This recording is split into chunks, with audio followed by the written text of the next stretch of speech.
This is Daily Dose of Daryl, entitled Give Up.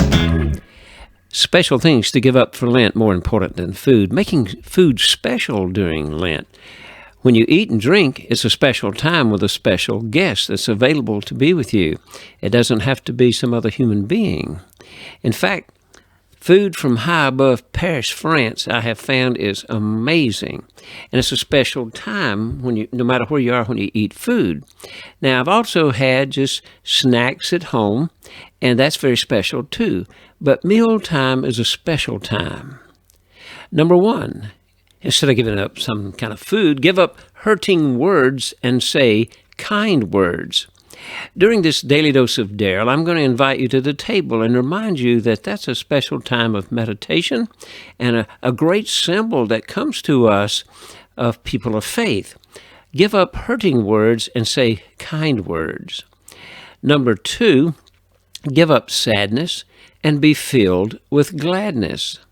And so as you meditate and take the time to prepare a special food, do that with love in your heart because your guest is there to fulfill your needs. Give up sadness and be filled with gladness. And number three, give up anger and be filled with patience. So when you come together to eat, sit down, relax. Perhaps you think it's just you, but someone has said, I'll always be with you when you come to the table to commune with you. And make it a time of meditation so you can learn to give up anger and be filled with patience. Number four, give up pessimism and be filled with hope. Hope is not dependent on you and your ambitions and your talents and skills. Hope comes from a higher power. So give up your pessimism, that usually comes from you, and be filled with hope as you meditate during this time of Lent at your special meals together as you drink and eat. Number five, give up worries and have trust in God. Worry, basically, is the lack of faith. It's doubt, basically.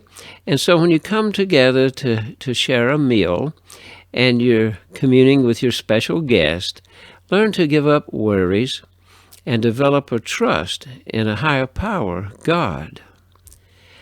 Number six, give up complaints and contemplate simplicity.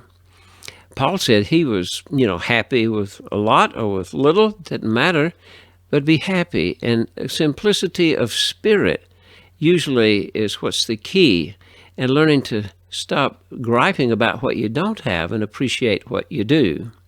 So number seven, give up pressures and be prayerful. You understand that pressures are coming from the outside and prayer comes from the inside. And so you have to have enough pressure on the inside, that's basically prayer going out, to keep the pressure from the outside pressing you in. So be filled with prayer inside. Number eight, give up bitterness and fill your heart with joy. Someone said you can develop the best acid in the world that could eat up anything. And another guy said, what are you going to carry it in? It'll eat up your container. So is bitterness. So get rid of the bitterness and be filled in your heart with joy, which will give you peace. Now, all of these are great lessons that you can use to meditate while you're eating during Lent. Give up selfishness and be compassionate to others. In today's world, almost more than ever before, we need to move from being self-centered to being compassionate for others. Take the time as you eat and meditate to think about the needs of others and be willing to do something for them. Number 10, give up grudges and be reconciled.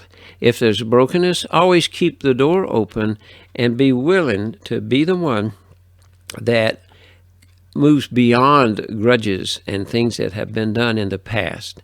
So during Lent, learn to fast from grudges and be reconciled. Now, number 11, give up words and be silent so you can listen. I've practiced lately trying to listen more It's very difficult for a public speaker to do that, but I've really worked on it. And I encourage all of us to do these. Meal times are great, particularly if it's just you and your special guest. Learn to listen to the Spirit. And so there you have it. During Lent, don't be thinking about what kind of food you can give up, but thinking about what kind of bad stuff is in our lives that we can give up for the best stuff. And do something special for your guests. Make it a special time. These guides are coming to us from Pope Francis, and I thank Pope Francis for this guide. Make meals special for your guests. Give up the bad stuff for the best stuff. Remember, food and drink are reminders that we're communing with a higher power. So this daily dose of Daryl is like, give up the right things for Lent, the bad stuff for the good stuff. God bless you.